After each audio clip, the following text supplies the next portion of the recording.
So hello students, बहुत बहुत स्वागत है आप लोगों का हमारे इस चैनल पे द लिसन बुक पे। और हम लोगों ने लास्ट लेक्चर में बायो स्टार्ट किया था और पहली यूनिट स्टार्ट की थी diversity in the living world, और उसका फर्स्ट चैप्टर स्टार्ट किया था the living world. The living world ने हम लोगों ने देखा था, ग्रोथ के बारे में देखा था, अभी आज रिप्रोडक्शन के बारे में देखना है। और उसमें हम लोगों ने बताया था कि डिफाइनिंग फीचर क्या हो सकते हैं और कैरेक्टरिस्टिक फीचर क्या हो सकते हैं। तो कैरेक्टरिस्टिक फीचर कुछ भी हो सकता है, जो लिविंग के कैरेक्टर्स होंगे वो उसके कैरेक्टरिस्टिक फीचर हो जाएंगे। और डिफाइनिंग फीचर, आपके जो डिफाइनिंग फीचर होंगे वो या तो मेटाबॉलिज्म हो सकते हैं, या तो सेलुलर ऑर्गेनाइजेशन हो सकते हैं, या फिर कॉन्शियसनेस हो सकता है। ठीक। और ग्रोथ में हम लोगों ने देखा था कि जो इंटरनल ग्रोथ होती है, इंटरनल ग्रोथ मतलब इनसाइड के, बॉडी के इनसाइड से जो ग्रोथ होती है वो डिफाइनिंग फीचर था, लेकिन सिंपल ग्रोथ डिफाइनिंग फीचर नहीं हो सकता है। तो हम लोग अगर आप देखें रिप्रोडक्शन के बारे में, ग्रोथ देख लिया था हम लोगों ने, आज हम लोग देखेंगे रिप्रोडक्शन के बारे में। रिप्रोडक्शन, देखिए इसके नाम में पकड़िए, इसके नाम से पकड़िए, रिप्रोडक्शन। री मतलब अगेन, री मतलब अगेन, किसी चीज का प्रोडक्शन होना, फिर से किसी चीज का फिर से प्रोडक्शन होना, उसी को क्या बोला गया? रिप्रोडक्शन। क्या? रिप्रोडक्शन। अब देखिए इसमें क्या होता है, production of progeny for survival, production of progeny for survival on अर्थ। अगर प्रोजेनी प्रोडक्ट नहीं हुई, प्रोजेनी प्रोडक्ट होना मतलब बच्चे पैदा होना, अगर प्रोजेनी प्रोडक्ट नहीं हुई तो उसका वंश खत्म हो जाएगा। इसका मतलब वो उसके मतलब ये समझ लीजिए कि जो रिप्रोडक्शन होता है वो production of progeny for survival on earth. पृथ्वी पे अगर सर्वाइव रहना है, सर्वाइव रखना है खुद को, तो प्रोडक्शन ऑफ प्रोजेनी करनी पड़ेगी। रिप्रोडक्शन मतलब production of progeny, production of progeny for survival, for survival on earth. Production of progeny for survival on अर्थ। देखिए अब ये रिप्रोडक्शन कितने टाइप के हो सकते हैं? ये रिप्रोडक्शन दो टाइप के हो सकते हैं, एक सेक्सुअल रिप्रोडक्शन और दूसरा एसेक्सुअल रिप्रोडक्शन। एक सेक्सुअल रिप्रोडक्शन और दूसरा एसेक्सुअल रिप्रोडक्शन। सेक्सुअल रिप्रोडक्शन की अगर बात करेंगे तो वो हम लोग में पाया जाएगा और बहुत सारे प्लांट्स में भी पाया जाता है, मतलब अपर ऑर्गेनिज्म या हायर ऑर्गेनिज्म में पाया जाता है। और ये कैसे प्रोसेस होते हैं? सेक्सुअल रिप्रोडक्शन कॉम्प्लेक्स प्रोसेस, और जो एसेक्सुअल रिप्रोडक्शन होता है वो लोअर ऑर्गेनिज्म में पाया जाता है और वो सिंपल प्रोसेस होता है। सेक्सुअल रिप्रोडक्शन जो होगा, अगर बात करें रिप्रोडक्शन की, तो ये कितने टाइप के होंगे? रिप्रोडक्शन होंगे कितने टाइप के? दो टाइप के।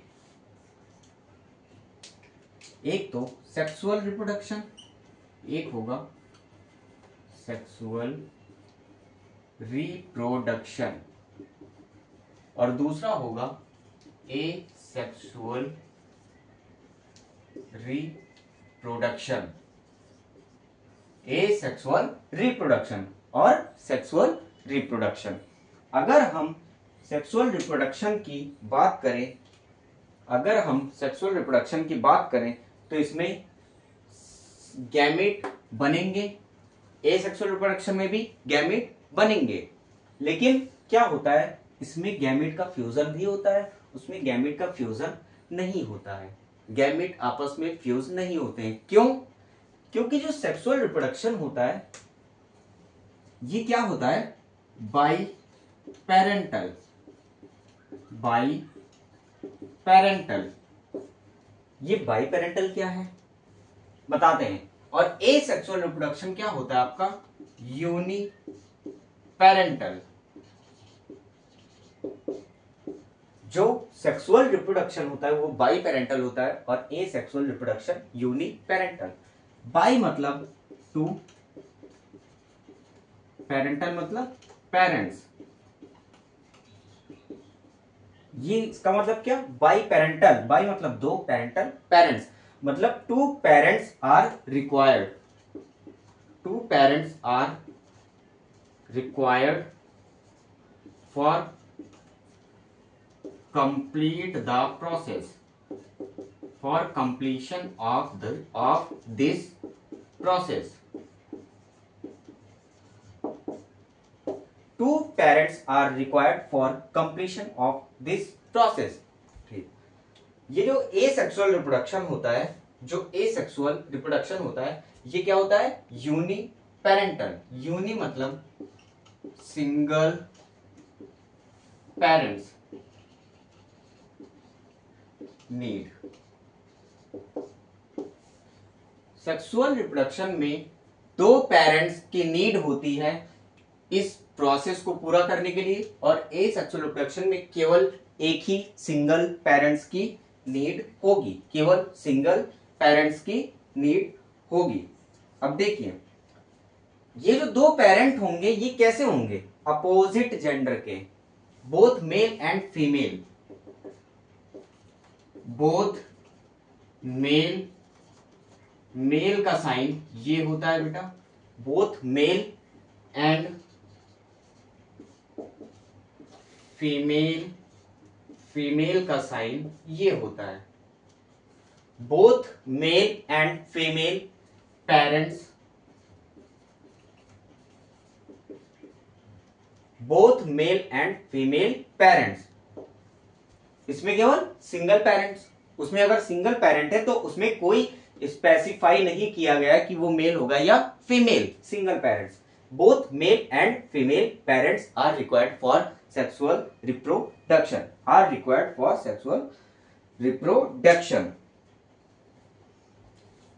अब ये बताइए, इसमें गैमेट बनेगा, इसमें भी गैमेट बनेगा, गैमेट का फॉर्मेशन दोनों में होगा, गैमेट का फॉर्मेशन दोनों में होगा। तो यहां देखेंगे,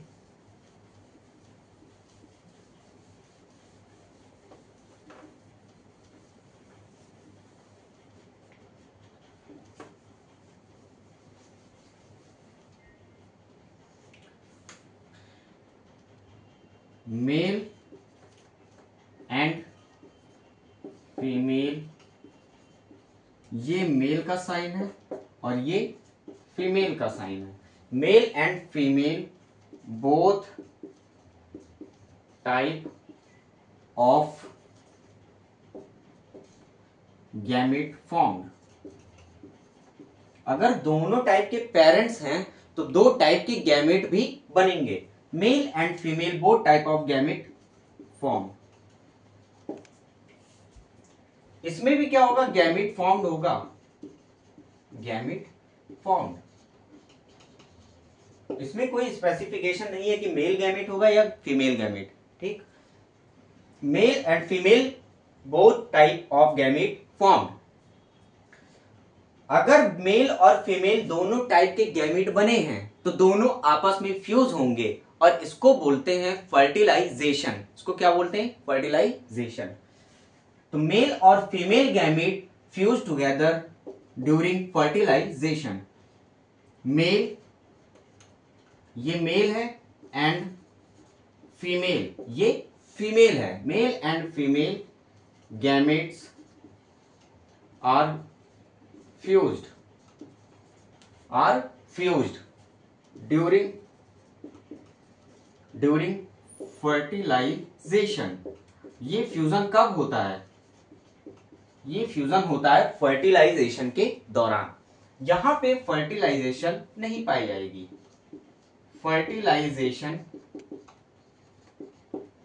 फर्टिलाइजेशन नॉट फाउंड। अच्छा, यहां पे फर्टिलाइजेशन हुई मतलब एक मेल पेरेंट था, एक फीमेल पेरेंट था, एक मेल गैमेट एक फीमेल गैमेट, दोनों का मिक्सअप हुआ, दोनों आपस में फ्यूज हुए और क्या हुआ, फर्टिलाइजेशन। तो जो मेल पेरेंट था उसमें अलग जीन्स थे और जो फीमेल पेरेंट थी उसमें अलग जीन थे। तो फ्यूजन के बाद, फर्टिलाइजेशन के बाद जो प्रोजेनी पैदा हुई, जो बच्चा पैदा हुआ उसी को बोलते हैं प्रोजेनी। तो उसमें क्या आया, वेरिएशन आया। वो अपने पेरेंट्स की तरह सेम नहीं था, वो अपने पेरेंट्स की तरह सेम नहीं हुआ, क्योंकि उस प्रोजेनी में मेल और फीमेल दोनों के कैरेक्टर मिक्स हैं। इसलिए उसमें किसी भी एक पेरेंट्स का कॉपी नहीं बना। लेकिन इसमें केवल एक ही पेरेंट्स आया था। एसेक्सुअल रिप्रोडक्शन में केवल एक ही पेरेंट्स पाया जाता है, इसीलिए इसमें जो प्रोजेनी बनता है, एसेक्सुअल रिप्रोडक्शन में जो प्रोजेनी बनता है, मतलब जो उसके बच्चे बनते हैं, वो क्या कहलाते हैं, क्लोन्स। वो जेनेटिकली सेम होते हैं, एकदम एग्जैक्ट कॉपी होते हैं अपने पेरेंट्स के। तो इस तरह के ऑर्गेनिज्म को क्या बोला जाता है, क्लोन्स। क्योंकि यहाँ पे कोई भी फर्टिलाइजेशन नहीं पाया गया, दो टाइप के गैमेट का फर्टिलाइजेशन नहीं हुआ, इसलिए यहाँ पे क्या बने, क्लोन्स, जेनेटिकली सेम, एकदम कॉपी अपने पेरेंट्स का। तो वहां सेक्सुअल रिप्रोडक्शन में वेरिएशन पाया जाएगा और एसेक्सुअल रिप्रोडक्शन में वेरिएशन नहीं पाया जाएगा। तो यहां पे लिखेंगे genetic variation occurs, genetic variation occurs, genetic variation occurs. क्यों? क्योंकि दोनों टाइप के गैमेट का फ्यूजन हुआ, वहां पे दोनों टाइप के गैमेट का फ्यूजन हुआ। अब यहां पे जो ऑफस्प्रिंग होगा उसी को बोलते हैं प्रोजेनी। ऑफस्प्रिंग जो होगा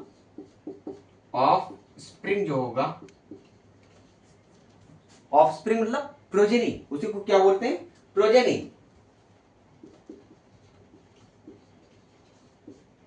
आर genetically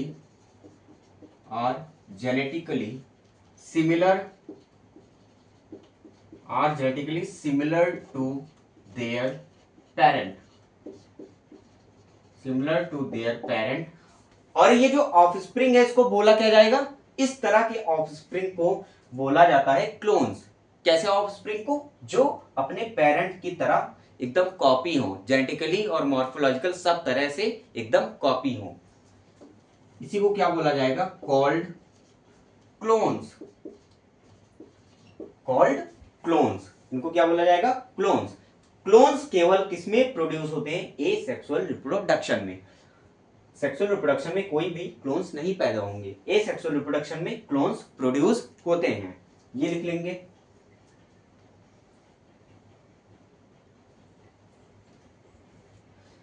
ये जो सेक्सुअल रिप्रोडक्शन होता है ये किसमें पाया जाएगा, in higher plants and animals. ये जो सेक्सुअल रिप्रोडक्शन होता है ये found in higher plants and animals.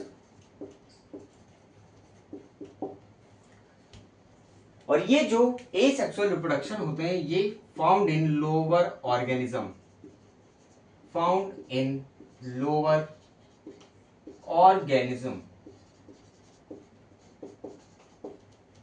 ये लोअर ऑर्गेनिज्म में पाए जाते हैं और ये हायर ऑर्गेनिज्म में या हायर प्लांट्स और एनिमल्स में।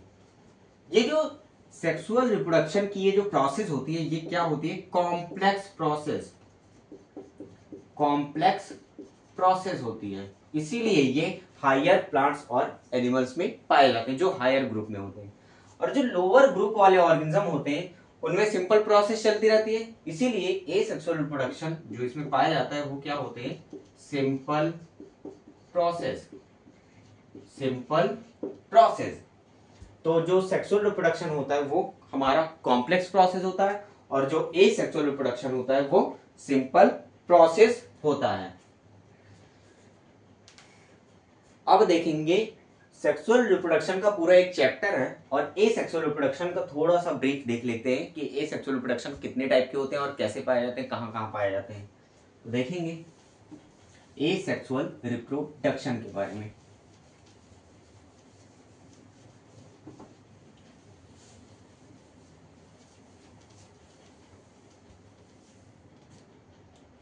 देखेंगे हम लोग ए सेक्सुअल रिप्रोडक्शन।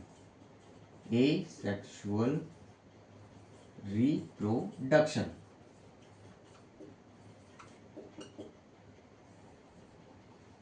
ए सेक्सुअल रिप्रोडक्शन कई टाइप के पाए जाते हैं, जैसे binary fission, budding, fragmentation, vegetative propagation और भी कई सारे होते हैं जो ए सेक्सुअल टाइप ऑफ रिप्रोडक्शन होते हैं।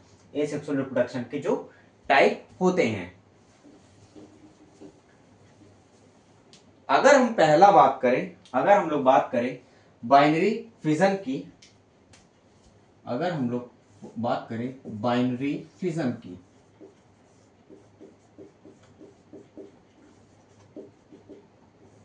Binary fission, it is a type of A sexual reproduction, it is a type of A sexual reproduction, asexual reproduction which only found in unicellular organism, which only found in unicellular organism। ये ऐसा type है ए sexual reproduction का, कौन? Binary fission, जो केवल और केवल unicellular organism में पाए जाते हैं। जितने भी मोनेरा होते हैं वो सारे के सारे यूनिसेलुलर होते हैं, यूनिसेलुलर प्रोकैरियोट्स। जितने भी प्रोटिस्टा होते हैं वो सारे के सारे क्या होते हैं? यूनिसेलुलर, लेकिन यूकैरियोट्स। तो जो मोनेरा होंगे और प्रोटिस्टा के कुछ ऑर्गेनिज्म होंगे उनमें कौन सा ए सेक्सुअल रिप्रोडक्शन पाया जाएगा? Binary fission. कौन सा? Binary fission. तो इसके एग्जांपल लिख लेंगे, इसके एग्जांपल लिखेंगे। बैक्टीरिया, बैक्टीरिया जो मोनेरा में आता है, ये किस में आते हैं? मोनेरा में। अमीबा, और एक लिख सकते हैं पैरामीशियम। Bacteria, amoeba, paramecium. अब ये जो अमीबा और पैरामीशियम है ये किस में आएगा? आपका प्रोटिस्ट में आता है। ये किस में आता है? प्रोटिस्ट में। बैक्टीरिया मोनेरा होते हैं और अमीबा पैरामीशियम ये किस में आएगा? प्रोटिस्टा में। दूसरा अगर ए सेक्सुअल रिप्रोडक्शन की बात करेंगे तो वो होगा बडिंग। क्या होगा? Budding.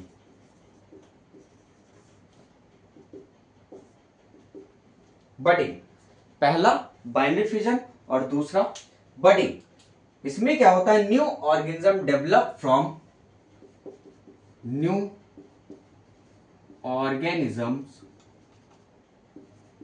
Developed from an outgrowth. इसका मतलब क्या? New organism develop from an outgrowth on parents.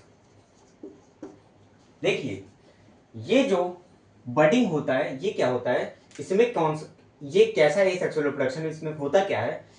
New organism develop from an outgrowth on parents. इसी आउटग्रोथ को बोलते हैं बड।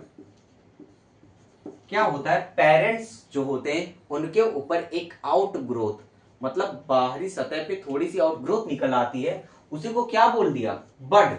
उसी को क्या बोल दिया? बड। किस पे? पेरेंट्स पे। लेटर, बाद में, later this bud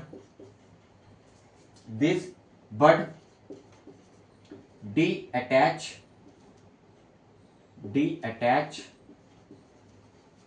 from parents and form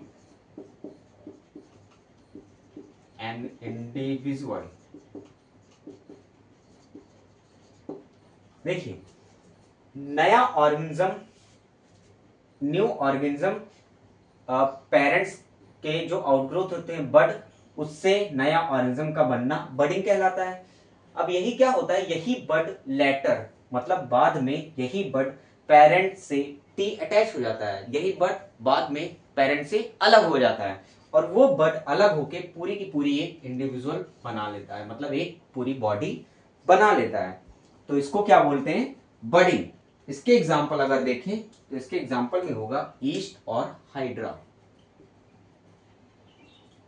east और क्या होगा हमारा हाइड्रा, ईस्ट और हाइड्रा। तो पहला देखा बाइनरी फिजन, दूसरा बडिंग, पहला बाइनरी फिजन, दूसरा बडिंग। अगर बात करें तीसरे टाइप की तो उसको बोलेंगे फ्रेगमेंटेशन। पहले इसको लिखेंगे बाइनरी और बडिंग को।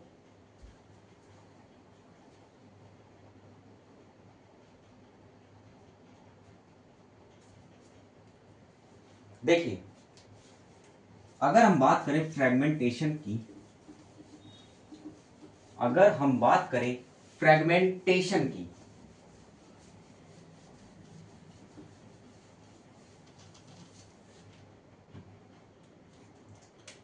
तीसरा टाइप लिख सकते हैं fragmentation.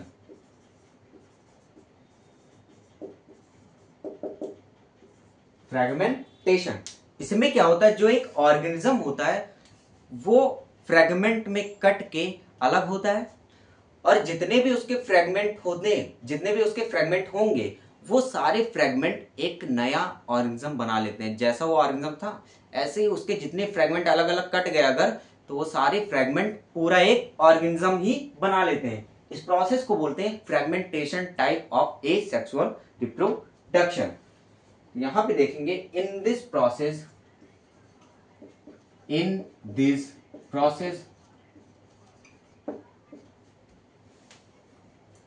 organism divided into fragments, organism divided into fragments, कई सारे फ्रेगमेंट्स में ऑर्गेनिज्म डिवाइड हो गया पेरेंट। अब क्या होगा, each fragment can form a new individual, each fragment can form a new individual, मतलब हर फ्रेगमेंट एक नया इंडिविजुअल बनाने की कैपेसिटी रखता है और इसको क्या बोलेंगे, फ्रेगमेंटेशन। इसको क्या बोलेंगे, फ्रेगमेंटेशन। इसके एग्जांपल अगर हम देखें, फंजाई, फिलामेंटस एल्गी, एल्गी भी कई टाइप के होते हैं, और protonema of mosses, protonema of mosses, protonema of mosses.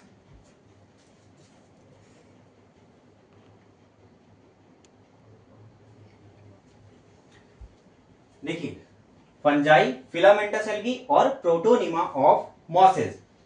अगर फिलामेंटस, अगर हम एल्गी की बात करें, ये जो प्रोटोनीमा ऑफ मॉसेस है ये मॉसेस की प्राइमरी स्टेज होती है। कौन सी stage, primary stage of mosses.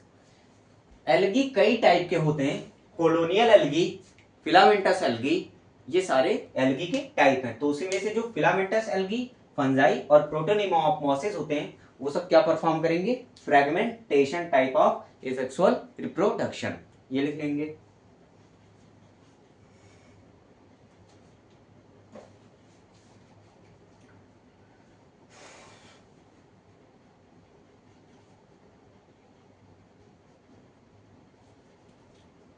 अब एक टाइप और आता है स्पोरुलेशन, चौथा टाइप स्पोरुलेशन। स्पोरुलेशन, इसमें क्या होता है, इसमें होता है फॉर्मेशन ऑफ एसेक्सुअल स्पोर। अगर ए सेक्सुअल रिप्रोडक्शन है तो ए सेक्सुअल स्पोर ही तो बनेगा ना। यहां पे होगा formation of A sexual spore on parental body. जो पेरेंट्स की बॉडी होती है उस पे ए सेक्सुअल स्पोर का बनना क्या कहलाता है? स्पोरुलेशन। यही ए सेक्सुअल स्पोर क्या करते हैं बाद में? These asexual spore formed whole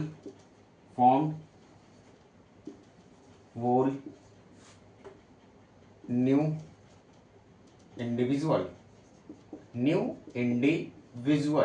या ऑर्गेनिज्म। यही जो एसेक्सुअल स्पोर होते हैं वो बाद में चल के पेरेंटल बॉडी से अलग हो जाते हैं और नया ऑर्गेनिज्म बना लेते हैं। अगर हम बात करें एसेक्सुअल स्पोर की तो जो कोनिडिया होते हैं फंजाई में, कोनिडिया इन फंजाई और ज़ूस्पोर इन एल्गी, कोनिडिया फंजाई में एसेक्सुअल स्पोर का काम करते हैं और ज़ूस्पोर एल्गी में एसेक्सुअल स्पोर का काम करते हैं। ये जो कोनिडिया और ज़ूस्पोर है ये एसेक्सुअल स्पोर हैं। कोनिडिया फंजाई में पाया जाएगा और ज़ूस्पोर किसमें? एल्गी में पाया जाएगा। तो ये स्पोरुलेशन लिख लेंगे।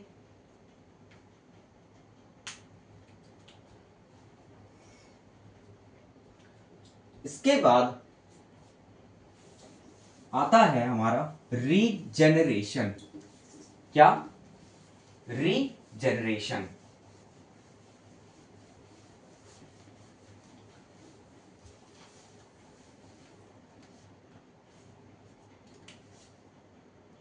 कौन सा? पांचवा, रीजेनरेशन।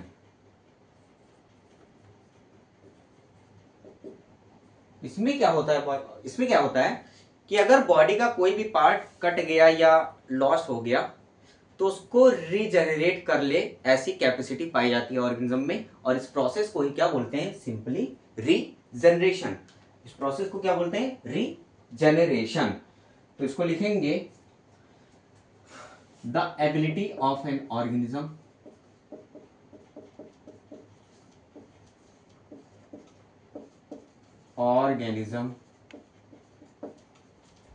to regenerate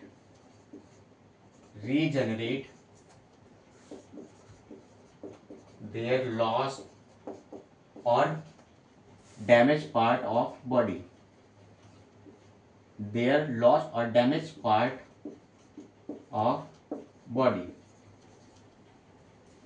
मतलब रीजेनरेशन में ऐसी एबिलिटी ऑर्गेनिज्म के पास होती है कि वो अपने या तो उनका कोई भी पार्ट लॉस्ट हो गया या डैमेज हो गया तो उसको फिर से वो रीजेनरेट कर सके। इसका एग्जांपल देखेंगे प्लेनेरिया।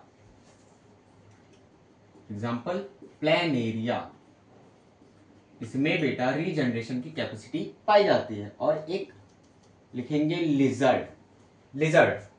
इसमें क्या होता है? अगर इसका टेल लॉस्ट हो गया तो ये अपने पूरे टेल को, अपनी पूरी पूंछ को रीजनरेट कर सकते हैं क्योंकि इनके पास रीजनरेशन की कैपेसिटी पाई जाती है। तो इनमें रीजनरेशन होगा। कौन सा एसेक्सुअल रिप्रोडक्शन होगा? Regeneration type of asexual reproduction. अब अगर बात करें पांचवें स्टेप, छठा एसेक्सुअल रिप्रोडक्शन, तो इसमें होगा vegetative reproduction.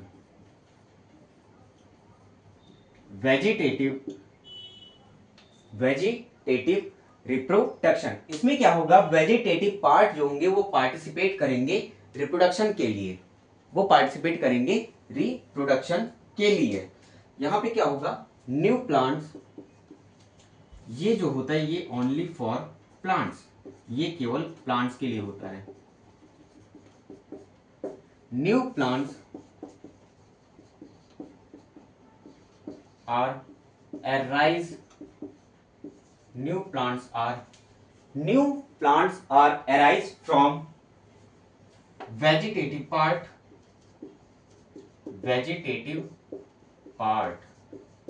of plant vegetative part of plant. अब प्लांट के वेजिटेटिव पार्ट कौन कौन से हो सकते हैं? लाइक रूट, स्टेम और लीव्स। ये क्या होते हैं? प्लांट्स के वेजिटेटिव पार्ट्स होते हैं। New plants are arise from vegetative parts of plants like root, stem and leaves. तो ये हम लोग ने क्या देखा? Asexual reproduction. ये क्या देखा? Asexual reproduction. अच्छा ये बताइए, जो ग्रोथ हमारी थी, जो ग्रोथ पढ़ा था, उसके दो कैरेक्टर थे, increase in mass and increase in number of cell. इसको क्या बोला गया? Growth. Twin characters of growth. तो ग्रोथ जो था वो कैरेक्टरिस्टिक फीचर था, लेकिन डिफाइनिंग फीचर नहीं था। ये जो, क्योंकि ग्रोथ नॉन लिविंग में भी पाई जा रही थी, जो रिप्रोडक्शन है वो कैरेक्टरिस्टिक फीचर है लेकिन डिफाइनिंग फीचर नहीं है। ये भी लाइक अ ग्रोथ। ये डिफाइनिंग फीचर क्यों नहीं है? देखिए, जो रिप्रोडक्शन है वो डिफाइनिंग फीचर क्यों नहीं है?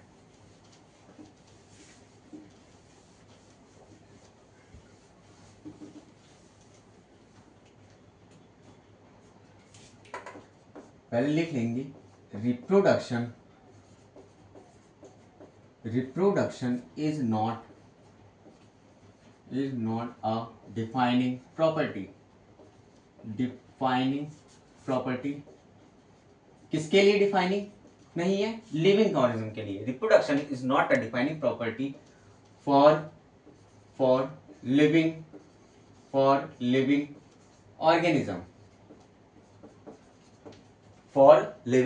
ऑर्गेनिज्म। क्यों? क्योंकि जो रिप्रोडक्शन होता है, अगर हम बात करें रिप्रोडक्शन की, तो म्यूल्स में और स्टेराइल वर्कर बी में और इनफर्टाइल ह्यूमन कपल्स में।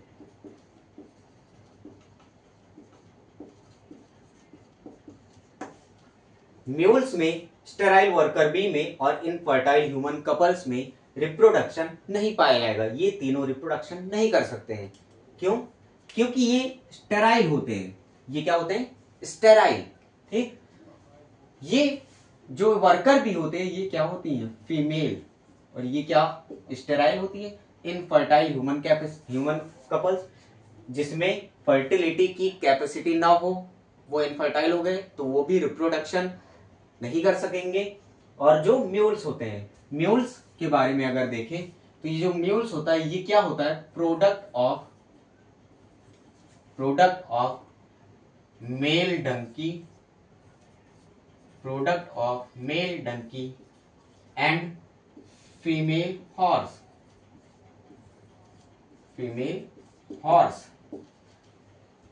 Product of male donkey and female horse. Male donkey और फीमेल हॉर्स के गैमेट को रिप्रोड्यूस किया गया, फर्टिलाइज किया गया, और क्या मिला हम लोगों को? म्यूल्स।